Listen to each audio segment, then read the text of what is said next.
कहानी की शुरुआत में हम एक बूढ़ी औरत को देखते हैं जो अपने पोते से बात कर रही होती है। तभी वो बच्चा उनसे कहानी सुनने का जिद करने लगता है, जिस पर वह बूढ़ी औरत उस बच्चे को एक कहानी सुनाना शुरू करती है कि बहुत साल पहले की बात है। एक शहर में एक लड़की होती है जो लोगों के घर घर जाकर मेकअप के सामान बेचा करती है। एक बार जब वो अपने सामान को बेचकर वापस अपने घर जा रही होती है, तभी वो अपने गाड़ी के साइड मिरर में एक पुराना सा महल देखती है। तो वो अपने सामान को बेचने के लिए वहाँ पहुँच जाती है। जब वो उस महल के अंदर जाती है तो उसे एक बड़ा सा गार्डन दिखता है जिसके पेड़ों को काटकर बहुत ही अच्छा डिजाइन बनाया गया था। उन डिजाइनों को देखकर वह लेडी बहुत ही ज्यादा खुश होती है। इसके बाद जब वह महल के अंदर जाती है तो पूरा महल खाली होता है और उस जगह पर बहुत सारे पुराने मशीन होती है। इसके बाद जब वो ऊपर फ्लोर पर जाती है तो उसे एक आदमी का बेड दिखता है। इसके बाद वह देखती है कि कोई आदमी उसे पर देख रहा है। जब वह डरती हुई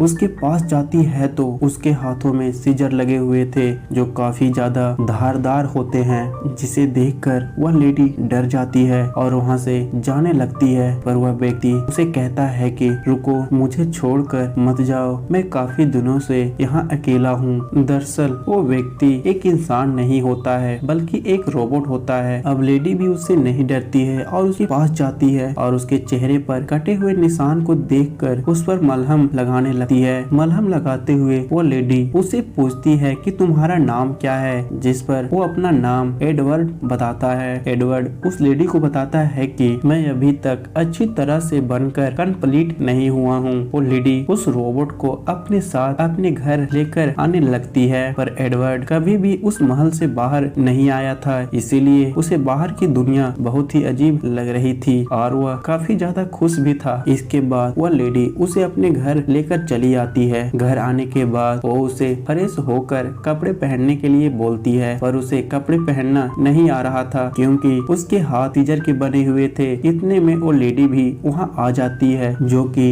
एडवर्ड को कपड़े पहनने में तकलीफ हो रही थी, तो वो उसे उसके कपड़े पहनाने में मदद करती है। शाम में डिनर के वक्त वो लेडी एडवर्ड को अपने फैमिली से मिलवाती है। इसके बाद जब खाना खाने की बारी आती है तो एडवर्ड खाना खाने में काफी तकलीफ होती है क्योंकि वह एक रोबोट होता है और उसके हाथ भी लोहे के बने हुए थे। खैर, अगले दिन लेडी उसे अच्छी तरह से तैयार करके बाहर जाने के लिए कहती है। जब एडवर्ड बाहर जाता है तो वह देखता है कि उस लेडी का पति बगीचे में पेड़ों के पत्ते काट रहा था, पर उसे पत्ते काटते वक्त काफी ज्यादा कठिनाई हो रही थी, इसीलिए वह भी पेड़ों के पत्ते काटने लगता है। पर वो उन पेड़ों को काट कर एक डायनासोरस का डिजाइन दे देता है जो देखने में वाकई ही बहुत खूबसूरत लग रहे थे, जिसे देखकर वह लेडी का पति काफी ज्यादा खुश होता है क्योंकि इससे पहले उसने कभी भी वैसी पेड़ों की कटिंग नहीं देखी थी। खैर, इसके बाद एडवर्ड पूरे परिवार का स्ट्रक्चर पेड़ों पर बना देता है। इधर मोहल्ले में लोगों को पता चल जाता है कि उसके घर में एक आदमी रहने के लिए आया है जो पेड़ों को काट कर अच्छी सी कलाकृतियां बना देता है। तो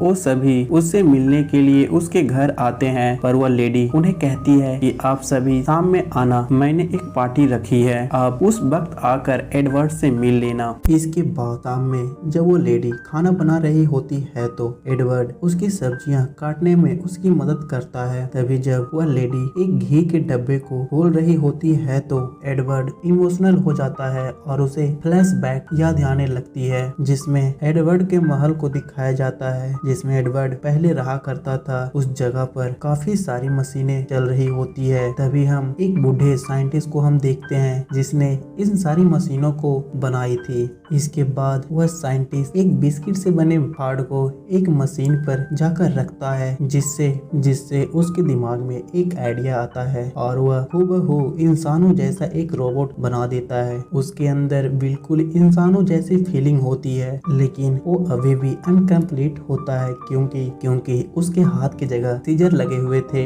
लेकिन वह साइंटिस्ट चाहता था कि एडवर्ड एक रोबोट नहीं बल्कि इंसानों के जैसा बर्ताव करे, और होता भी ऐसा ही है। एडवर्ड वो सब कुछ कर सकता था जो एक इंसान कर लेता है। कमेंट में ये मत लिख दीजिएगा कि वो बच्चे भी पैदा कर सकता है क्या। इसके बाद कहानी प्रेजेंट में शिफ्ट होती है जहाँ पर पार्टी चल रही होती है। लोग एडवर्ड से मिलने के लिए आए होते हैं, पर उस पार्टी में में आई औरतें एडवर्ड को कुछ ज्यादा ही पसंद कर रही होती है, इसीलिए वह सब एडवर्ड के पास जाकर अपने हाथों से उसे खाना खिलाने लगते हैं। खैर इसके बाद शाम में उस लेडी की बेटी जेनिफर घर वापस आती है, जो कई दिनों से अपने दोस्तों के साथ पिकनिक पर गई हुई थी। जब जेनिफर अपने कमरे में जाकर कपड़े बदल रही होती है तो एडवर्ड भी उसी कमरे में होता है। जेनिफर एडवर्ड को देखकर डर जाती है और वह चिल्लाते हुए अपने मॉम के पास जाती है और उसकी मॉम उसे शांत करवाती है और एडवर्ड के बारे में सारी बातें बताती है। खैर सुबह जब एडवर्ड पेड़ों की कटिंग कर रहा होता है तो जेनिफर उसके पास आकर उससे बिना बात किए हुए वहां से चली जाती है। खैर एक दिन एडवर्ड जब अपने पड़ोसी का पेड़ काट रहा हो तो उसके पास एक कुत्ता आता है, तो एडवर्ड उस कुत्ते के बाल भी काट कर उसे एक बढ़िया सा लुक दे देता है, जिसे देखकर कुत्ते की मालकिन बहुत ज्यादा खुश होती है। अगले दिन उस मोहल्ले की सारी औरतें अपने कुत्ते को लेकर एडवर्ड के पास उसके बाल कटवाने के लिए पहुंच जाती है। तभी एक लेडी एडवर्ड के पास आकर उसे कहती है, क्या तुम मेरे बालों की भी कटिंग कर दोगे? तो एडवर्ड उसकी भी बालों की बढ़िया सी कटिंग कर देता है। जिसके बाद होना क्या था, सारी औरतें उसके पास आकर अपने बाल कटवाने लगती है। यहाँ तक कि जेनिफर की मॉम जिसने एडवर्ड को लाया था वह भी अपनी बाल कटवाने के लिए एडवर्ड के पास चली जाती है। अब एडवर्ड बहुत ही फेमस हो गया था तो उसे एक टीवी शो में बुलाया जाता है। वहाँ पर बैठे लोग एडवर्ड से कहते हैं कि आप इतने अच्छे बाल काटते हैं, क्यों ना आप एक अपना सैलून ही खोल लें। खैर घर आने पर एडवर्ड को एक औरत अपने साथ लेकर चली जाती है और वह अपने कपड़े खोलकर एडवर्ड को सेड्यूस करने लगती है, जो कि उसे बिल्कुल ही बढ़िया नहीं लगता। तो वो वहाँ से भागकर जेनिफर के मॉम के पास चला जाता है। वे लोग डिनर करते वक्त एडवर्ड के सैलून के बारे में ही बातें कर रहे थे। इसके बाद वह लेडी एडवर्ड को लेकर बैंक चली जाती है ताकि बैंक से लोन उसे मिल सके, पर बैंक मैनेजर उसे लोन देने से मना कर देता है क्योंकि एडवर्ड के पास कोई डॉक्यूमेंट्स नहीं थे और वह एक रोबोट भी होता है। खैर इसके बाद एडवर्ड जब घर आता है तो जेनिफर का बॉयफ्रेंड उससे नफरत करने लगा था क्योंकि जेनिफर एडवर्ड को लाइक करने लगी थी, जो कि एडवर्ड ताला खोलने में माहिर होता है। तो जेनिफर का बॉयफ्रेंड उसे अपने साथ चोरी करने के लिए एक घर में लेकर चला जाता है, पर जेनिफर उसे ऐसा करने से मना करती है। खैर इसके बाद एडवर्ड जब घर का ताला खोलकर उसके अंदर जाता है तो वे लोग उसे अंदर ही बंद करके पुलिस को बुला देते हैं, जिससे पुलिस वहां आकर एडवर्ड को पकड़ लेती है और उसे अपने साथ जेल लेकर चली जाती है। पर जेनिफर की मॉम उसे जेल से छुड़ाकर घर ले आती है, जो कि यह सब जेनिफर और उसके दोस्तों ने मिलके किया था। तो एडवर्ड जेनिफर से बिना कुछ बोले वहां से चला जाता है, पर वह अब जेनिफर से प्यार करने लगा था। एक दिन क्रिसमस का टाइम होता है तो जेनिफर देखती है कि घर के बाहर स्नोफॉल हो रही है। जब वह घर से बाहर निकलकर देखती है तो एडवर्ड बर्फ की एक एंजल बना रहा होता है, जो वाकई में बहुत खूबसूरत होती है। तभी जेनिफर का बॉयफ्रेंड उसे आवाज लगाता है। अचानक से आवाज सुनकर एडवर्ड का संतुलन बिगड़ जाता है, जिससे उसके नुकीले चाकू से जेनिफर का हाथ कट जाता है। जेनिफर की आवाज सुनकर उसकी मॉम घर से बाहर आती है और जेनिफर के हाथ पर मलहम करने के लिए उसे घर के अंदर लेकर चली जाती है, पर बाहर उसका बॉयफ्रेंड एडवर्ड को धक्का देने लगता है और उसे जेनिफर से दूर रहने के लिए बोलता है, जिससे एडवर्ड को बहुत बुरा लगता है और वह उस घर से निकल जाता है। अपने द्वारा बनाई गई पेड़ों को भी गुस्से में काट रहा होता है, पर उसे एक लेडी यह सब कुछ करते देख लेती है तो वो पुलिस को इन्फॉर्म कर देती है। पुलिस जब उस लेडी के घर आती है तो वो एडवर्ड के बारे में पूछती है, लेकिन वो कोई भी जवाब नहीं देती। इसके बाद पुलिस भी वहाँ से चली जाती है। थोड़ी देर बाद जेनिफर को छोड़कर बाकी सभी